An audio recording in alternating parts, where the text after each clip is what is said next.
Some believe that something happens when we die. Some believe that we linger in this world as ghosts or spirits. Others believe that we go to a paradise or a heaven. But there are others who believe that the wicked are punished for their sins and they go to a place of everlasting suffering, a place that we call hell. And some also believe that the minions of this fire-covered abyss can escape their realm and venture into ours, where they can possess the living and make them do things they never thought they were capable of. And the only cure for a demonic possession is an exorcism. So today, we will count down the top 5 exorcisms.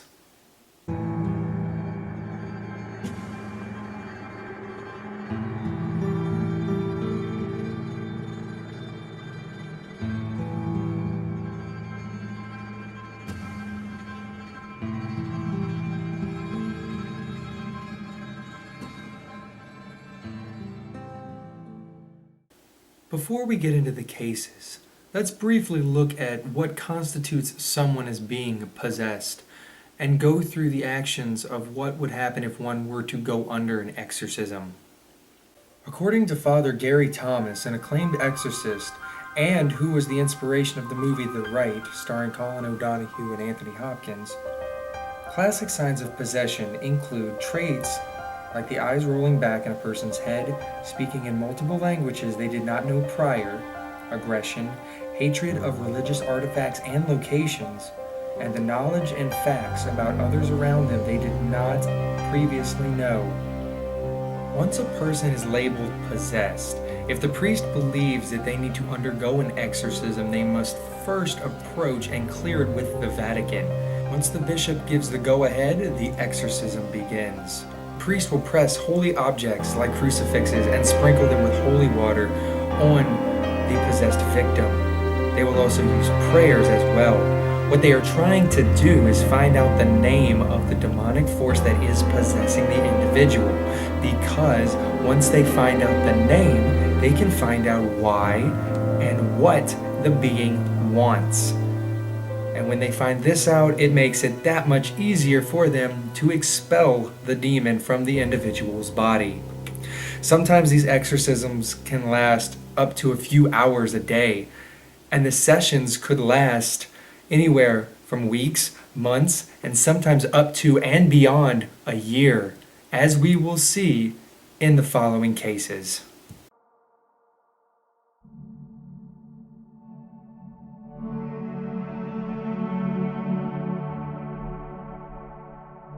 Anneliese Mitchell was born in Germany to a devout Catholic family. She showed great interest in religion as a young girl. Her peers described her as nice, reserved, and a very religious person.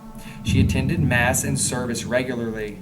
However, that all changed when she turned 16.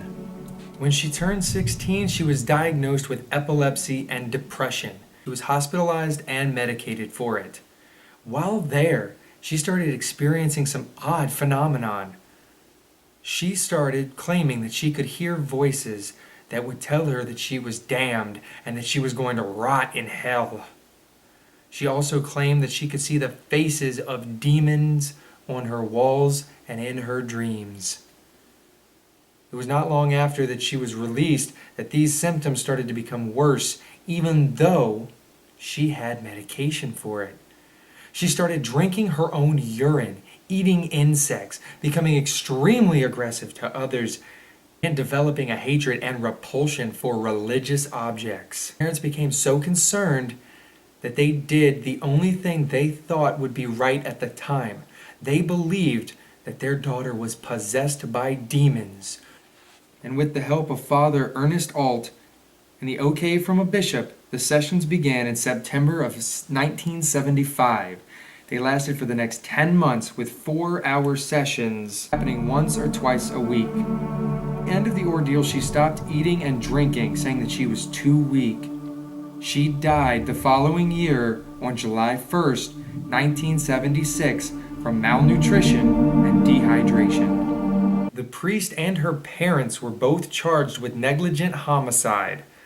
They were originally sentenced to 6 months in prison, but later they were given 3 years probation.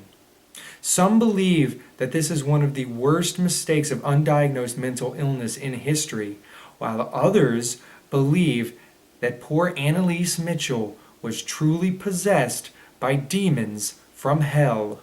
There were claims of speaking in multiple languages she never knew, knowing knowledge about others around her when she shouldn't have known it, and destroying holy objects every chance she got.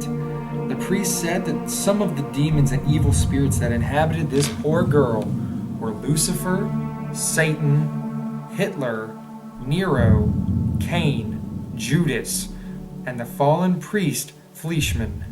According to the priest, not only demons but fallen souls were possessing this poor girl. Whether or not Annalise Mitchell was actually possessed or not, we may never know. But we do have to question, why on earth did a seemingly normal girl who loved religion and her God turn to a life filled with darkness, confusion, and hellfire?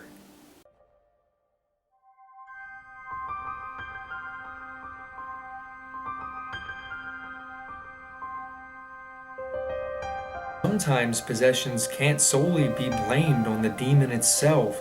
Sometimes the individual invites them in. Clara Germanna Schiele was a young woman in South Africa, and during the early 1900s, she made a decision that would ruin her life forever. She was attending St. Michael's Mission School in Natal, South Africa, where she was a student of the Christian religion. She was an orphan who was baptized and brought into the church at an early age. When Clara was 16 years old, she made a deal with the devil. And the effects of that deal did not take long to rear their ugly heads. It was said that nuns started hearing odd noises coming from the girl's room, such as objects moving around, multiple voices, and footsteps going across the room at all hours of the day and night. They became concerned and alerted the priests. They looked into the claims and they found that the girl was possessed. She could speak in multiple languages. She knew the history of everyone around her. She developed a repulsion for religious objects, and 170 people claimed that they were witness to her levitating off of her bed. After a 2-day exorcism, it was said that the girl was clean and the evil spirits that inhabited her soul were gone and they never returned. But we do have to ask the question, why did this seemingly normal girl decide to conjure up the father of all demons and make a deal with him?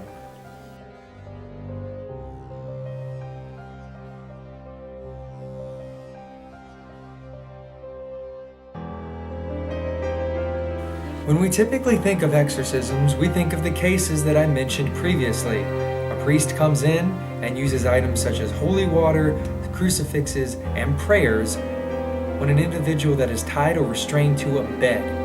Normally, at the end of the story, the person is cured of their possession. But unfortunately, sometimes, like in Annalise's case, it ends in a loss.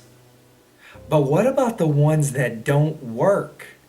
Michael Taylor was a family man who lived in Ossett, Yorkshire, England during the 1970s.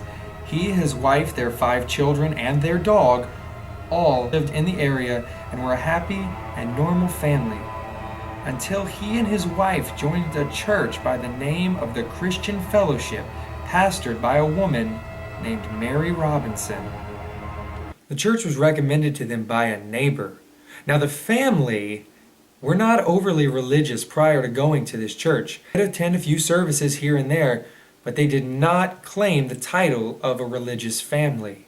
However, after attending the Christian Fellowship, Michael started spending an odd amount of time at the church and with Mary.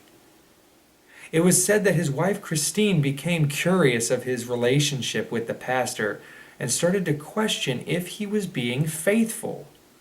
This would prove a horrible mistake. When she asked him, he was enraged, and it was said that his appearance turned to that of a beast right before her eyes. She felt that her life was threatened and that she was going to die. She did the only thing that she thought was possible. She called out the name of Jesus Christ, saying that this saved her. Now, after this, Michael had no recollection of the event. However, he did go on to show more signs of aggression and violence. He started feeling this evil inside of him, which made him think he was possessed. So he sought out help for himself. It was said that he had 40 spirits expelled from his body, and that he was sent home with 3 demons still inside of him. The priest said to return the next day because he was too tired to continue, and that he wanted Michael to get some rest before their next session.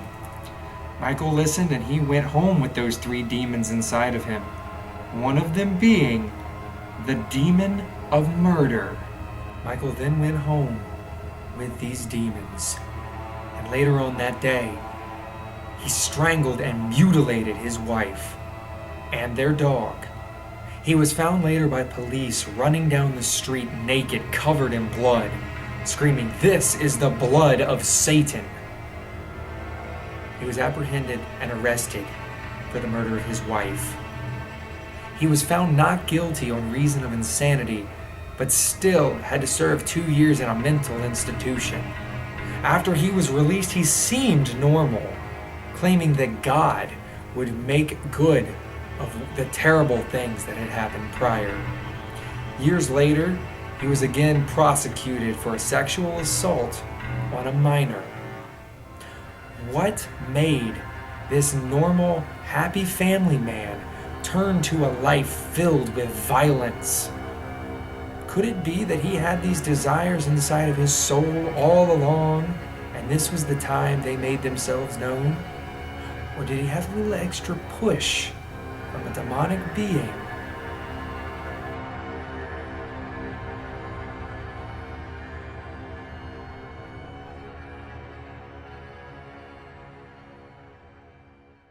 In some cases, individuals decide to take on the battle of evil by themselves. And in the following case, we're going to see that that's not always the best decision. Zookhao Latrice Ayers and her 4 children lived in the Germantown area of Maryland in the United States. She had some issues with mental illness in her past, but not enough for those to view her as a threat. That is until she joined the Exorcism Ministries Church, where she found herself joining a group called the Demon Assassins. Her and another member of the Demon Assassins, Monifa Stanford, 21, thought and swore that Ayers' children were possessed by demons, and keeping to the name of their group, they wanted to slay those demons. They claimed that they saw all of the children's eyes turn red and a dark cloud was hovering over all of them. They claimed that this cloud would exit and enter the children at its will, possessing them.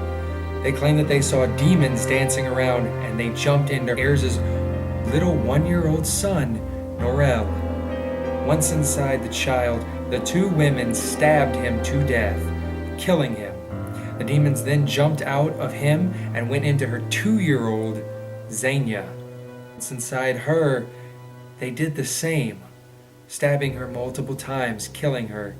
They also stabbed the other 2 older children, but they lived through the experience. It was also said that the smoke jumped into Stanford herself, who was attacked. She also survived the experience. Prior to the incident, both women did experience trouble with mental illness. However, they were never seen as a threat or described as violent. They also never said a word about exorcisms, demons, or religion prior to the incident. So, did mental illness in fact play a role in their actions? Or did they have a little push? Because we must remember, this is not the only case of demonic possession from Maryland.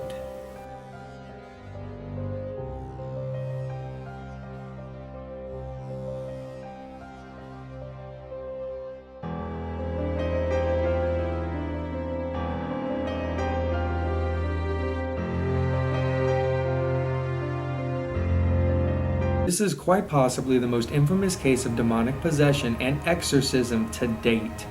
The exorcism of Roland Doe, better known as the inspiration for the iconic movie, The Exorcist. During the 1940s, a young boy under the pseudonym Roland Doe, or Robbie, went under an infamous exorcism by Reverend William S. Boderm and Walter Holleram. They kept a diary of what happened to the child during the whole exorcism. It started off when Roland was a small child. He was an only child, meaning that he didn't have a lot of children his age around him. He found other family members to be his playmate, one of them being his aunt, who slowly became his favorite. She was a spiritualist and introduced him to things like the Ouija board. Once she died, when Roland was 13, he could not deal with the loss. He took what she taught him about Ouija boards and used one to try and contact her soul. This is what was believed to have started his possession. Because soon after, his parents started reporting odd sounds coming from his room, such as boots walking across the floor, multiple voices, and things moving around.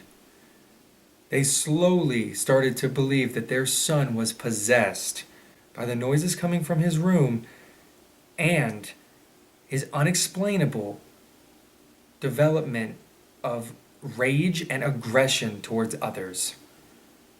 Soon the priests were called in. They contacted the Vatican and they gave them clearance, and a bishop gave them clearance to go ahead with the exorcism. It was said that he could speak in Latin and that he could move objects on his own without touching them. It was also said that he grew a repulsion for religious objects, and they found words like Christ and hell carved in his chest. Throughout the hell that this child and his family experienced through this whole ordeal, it took them 2 months and 30 sessions to expel all of the demons from this child's body. Nobody knows what happened to poor little Roland. Some say he grew up and became a family man. Others say that he grew up and forgot everything that happened about the possession and the exorcism, which in my opinion doesn't sound like a bad thing. Demons and evil beings are very real to some people. They stay alive in our world, our thoughts, and they can pierce our very soul.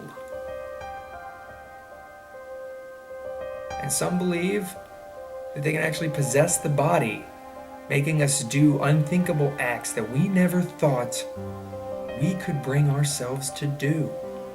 When we look at all these cases, there are a lot of similarities. The odd sounds that came from both Roland's room and Clara Schiele's room sound a lot alike, and they were possessed soon after. And then we must have to take into effect of seemingly normal people turning to acts of violence that makes no sense at all, like Michael Taylor and Annalise Mitchell. And then we also must have to remember that some of these people in these cases did suffer from mental illness.